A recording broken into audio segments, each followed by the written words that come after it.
नमस्कार विद्यार्थी मित्रांनो, आज आपण उत्क्रांतीविषयी अभ्यासणार आहोत.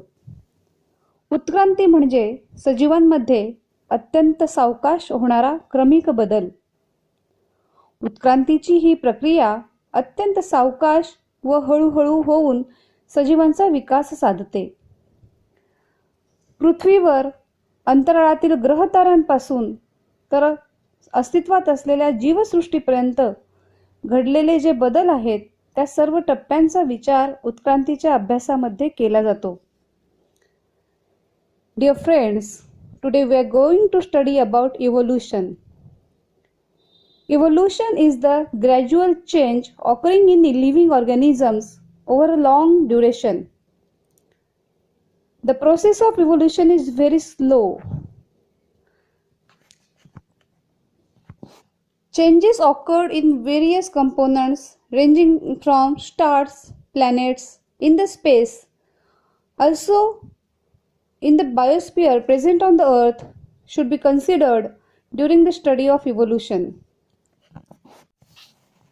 We can define evolution as formation of new species due to changes in specific characters of several generations of living organisms as a response to natural selection.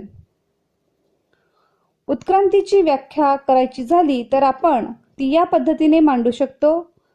नैसर्गिक निवडीला प्रतिसाद म्हणून सजीवांच्या एखाद्या वर्गाच्या वैशिष्ट्यपूर्ण लक्षणांमध्ये अनेक पिढ्यांपर्यंत बदल घडण्याच्या ज्या प्रक्रियेमुळे अखेर नव्या जीवजाती निर्माण होतात ती प्रक्रिया म्हणजेच उत्क्रांती.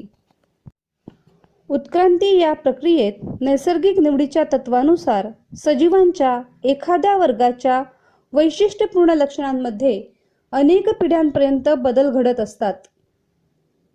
सुमारे 3.5 अब्ज वर्षांपूर्वी पृथ्वीवर सजीव अस्तित्वातच आलेले नव्हते.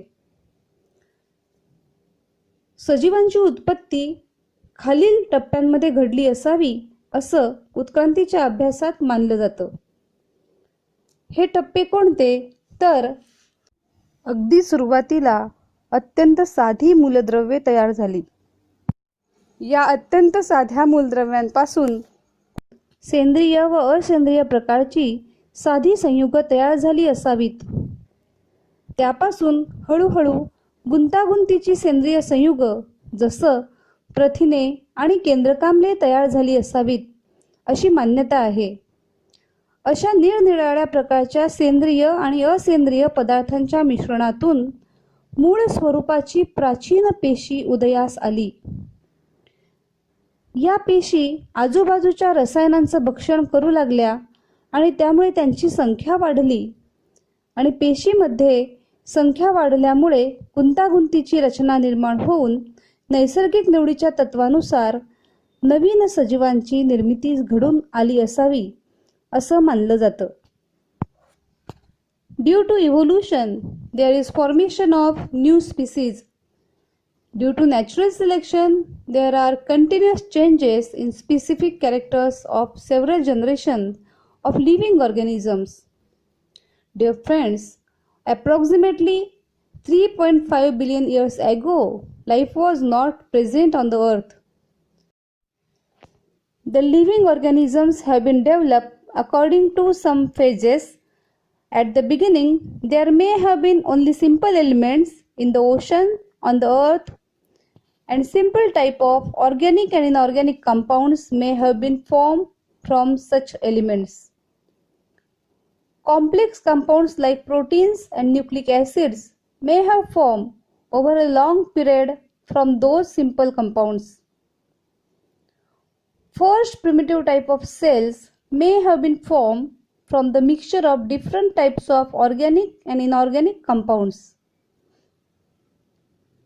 Number of those cells may have increased at the cost of surrounding chemicals, and there may have been some differences among those cells, and according to the principle of natural selection, some may have shown good growth and some may have been perished which could not adjust with the surrounding. उत्क्रांतीच्या या प्रक्रियेमध्ये जे सजीव स्वतःला सभोवतालच्या परिस्थितीशी जुळवून घेऊ शकले नाहीत ते नाश पावले. डायनासोर सारखे महाकाय प्राणी नामशेष का झाले याचा कधी विचार केलाय का? डायनासोर सारख्या महाकाय प्राण्यांना पर्यावरणात झालेल्या बदलांशी जुळवून घेता आलं नाही आणि त्यामुळे ते नामशेष झाले. या प्रजातींमध्ये आकार आणि जटिलता या सर्वांच्याच बाबतीत विविधता आपल्याला आढळते. प्राण्यांमध्ये सूक्ष्म एकपेशीय अमिबा पॅरामेशियम पासून ते महाकाय देवमाशापर्यंत आणि अतिजटिल अशा मानवापर्यंत या प्राणीसृष्टीचा विस्तार आढळतो. वनस्पतींचा विचार केला तर एकपेशीय क्लोरेल्लापासून विस्तीर्ण वडाच्या झाडापर्यंत अनेक प्रकारच्या वनस्पती, अनेक जातींच्या वनस्पती आपल्या पृथ्वीवर आढळतात. मित्रांनो, आपल्या पृथ्वीवर अगदी सर्वच ठिकाणी, अगदी विषुववृत्तापासून तर दोन्ही ध्रुवांपर्यंत हवा, पाणी, जमीन, खडक अशा सर्वच ठिकाणी सजीव आढळतात. प्राचीन काळापासूनच मानवाला या पृथ्वीवर जीवनसृष्टीचा उगम कसा झाला, या जीवनसृष्टीमध्ये एवढी विविधता कशी आली याबाबतची उत्सुकता असल्याचं जाणवतं. यासाठी त्याने विविध प्रकारच्या उपपत्ती मांडल्या. त्यापैकी सजीवांची उत्क्रांती म्हणजेच सजीवांचा क्रमविकास हा सिद्धांत सर्वमान्य आहे.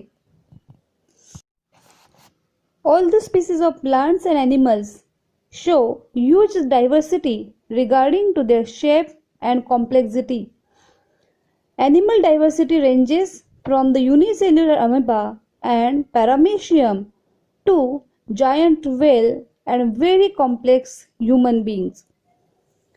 The plant diversity consists of various species ranging from unicellular chlorella to the huge banyan tree. Dear friends, life exists on earth everywhere, means from equator to both the poles, in air, water, land, rock, etc. Humans have shown curiosity about the origin of life, and so different theories about origin and evolution of life have been proposed till today. From these, gradual development of living organisms is accepted. आपल्या पुढच्या मुद्द्याकडे वळूया. आपला पुढचा मुद्दा आहे उत्क्रांतीचा सिद्धांत. या सिद्धांतानुसार पहिला सजीव पदार्थ म्हणजेच जीवद्रव्य हे पृथ्वीवर समुद्रात निर्माण झाले. काळाच्या ओघात हजारो वर्षांनंतर या जीवद्रव्यापासून एकपेशीय सजीवांची निर्मिती झाली आणि या सजीवांमध्ये क्रमाक्रमाने बदल घडून आले. त्यापासून अधिक मोठे, अधिक जटिल असे वेगवेगळे विविध प्रकारचे सजीव विकसित झाले. आणि मित्रांनो, हे सर्व बदल एकदम घडून आले नाहीत बरं का. हे सर्व बदल हळूहळू आणि क्रमाक्रमाने होत राहिले. म्हणजे या सर्व बदलांसाठी जवळजवळ 300 कोटी वर्षांचा कालावधी लागला.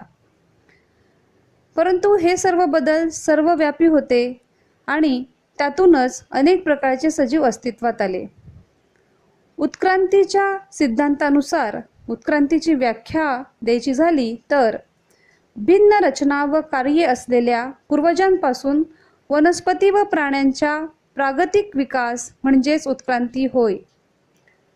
भिन्न रचना व कार्ये असलेल्या पूर्वजांपासून वनस्पती व प्राण्यांचा प्रागतिक विकास म्हणजेच उत्क्रांती होय. Our next point is theory of evolution. According to this theory, first living material, that is the protoplasm, has been formed in ocean. In due course of time, unicellular organism was formed and changes occurred in the unicellular organism, from which larger and more complex organisms were formed. All those changes were slow and very gradual. Duration of all these changes is about 300 crore years. According to the theory of evolution, we can define evolution as The progressive development of plants and animals from the ancestors having different structural and functional organization is called evolution. उत्क्रांती ही सातत्याने होत राहणाऱ्या बदलांची अखंड प्रक्रिया आहे, पण ते सिद्ध करण्यासाठी पुराव्यांची गरज असते आणि म्हणूनच उत्क्रांतीच्या अभ्यासासाठी असंख्य पुरावे शास्त्रज्ञांनी उपलब्ध केलेले आहेत. आता आपण या पुराव्यांचा अभ्यास करूया. Evolution is everlasting process of changes. However, it needs proof to prove it. सर्वप्रथम आपण बाह्यरूपीय पुराव्यांचा अभ्यास करणार आहोत. यासाठी स्क्रीनवर तुमच्यासमोर असलेल्या चित्रांचं निरीक्षण करा आणि त्या चित्रांमध्ये तुम्हाला कोणती साम्य आढळतात याचा विचार करा. यामध्ये कुत्रा, मेंढी आणि लांडगा अशा 3 प्राण्यांची चित्र दाखवलेली आहेत. यांचा विचार केला तर त्यांच्या तोंडाची रचना, डोळ्यांचं स्थान, नाकपुड्या आणि कानांची रचना ही सारखी आहे. तसंच या सर्वांच्या अंगावर दाट केस आहेत.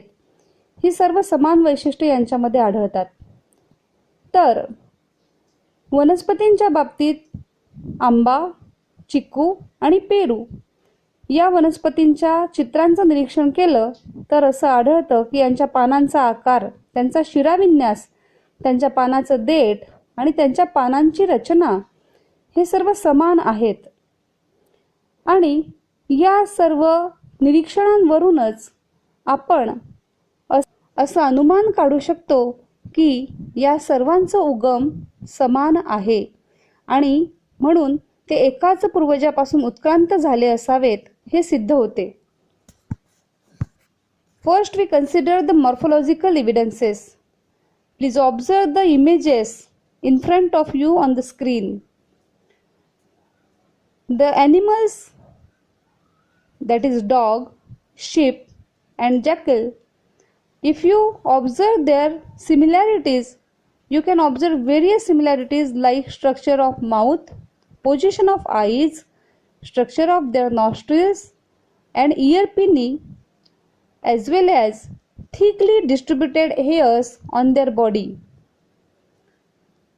Similarly, if you observe the pictures of plants, that is mango, chiku and guava, you can observe the similarities in characters like the shape of leaf, leaf venation, leaf petiole. All these are similar characters in these plants. These similar characters indicates that there are some similarities in those groups and hence it proves that their origin must be same and their ancestors must be common. आपला पुढचा मुद्दा आहे शरीरशास्त्रीय पुरावे, anatomical evidences. शरीरशास्त्रीय पुरावे म्हणजे शरीराच्या रचनेविषयीचे पुरावे यात आपल्याला अभ्यासायचे आहेत. तुमच्या समोर स्क्रीनवर काही आकृत्या आहेत. त्यामध्ये मानवाचा हात, मांजरीचा पाय, वटवाघळाचा चर्मपर आणि देवमाशाचा पर यांची चित्र आहेत. या चित्रांचं काळजीपूर्वक निरीक्षण केल्यास काय लक्षात येतं? वरचेवर पाहता या सर्व अवयवांमध्ये कोणत्याही प्रकारचं साम्य नाही. त्यांच्या दिसण्यातही साम्य नाही, परंतु त्यांच्या हाडांची रचना जर तुम्ही पाहिली तर त्यामध्ये साम्य आहे. या अवयवातील हाडांच्या रचनेत आणि त्यांच्या हाडांच्या जोडणीत मात्र आपल्याला साम्य दिसून येतं आणि यावरूनच यांचे पूर्वज समान असावेत असं आपल्याला जाणवतं.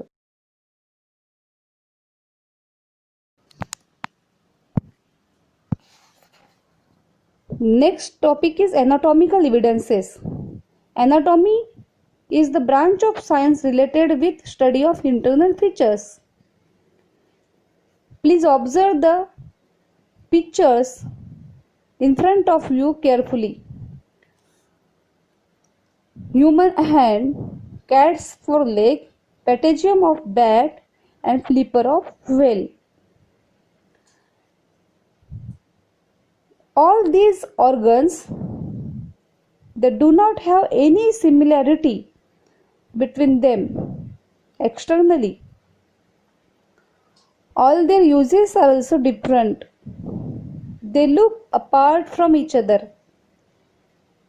But if you consider their internal structures, if you consider the arrangement of bones and joint in these organs, there is very much similarity.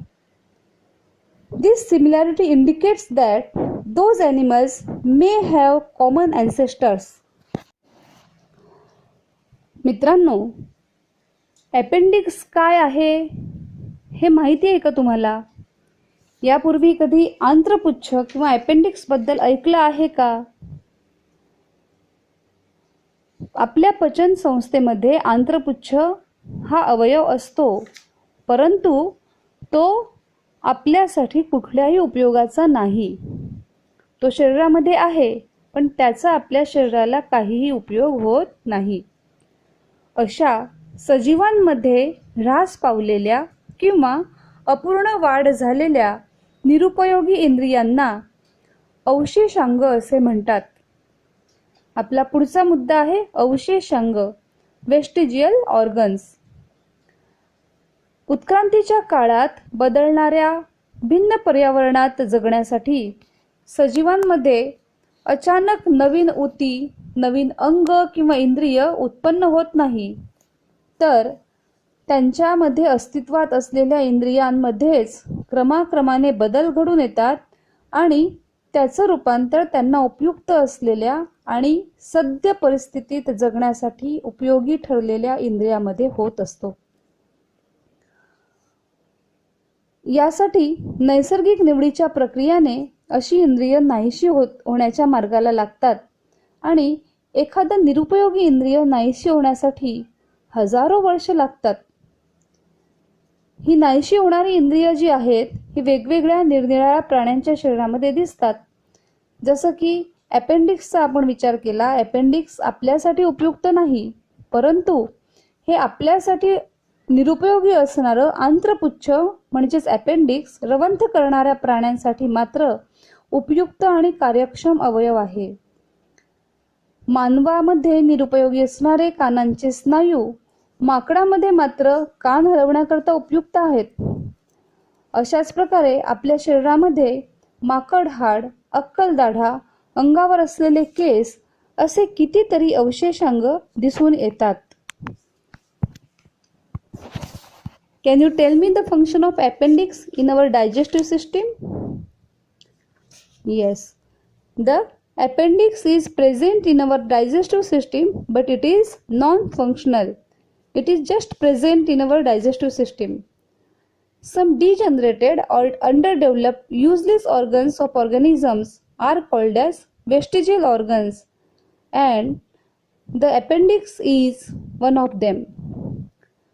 In living organisms, sudden development of new tissues or organs for living in changing environment is not possible, and so existing organs undergo gradual changes and new organs are formed.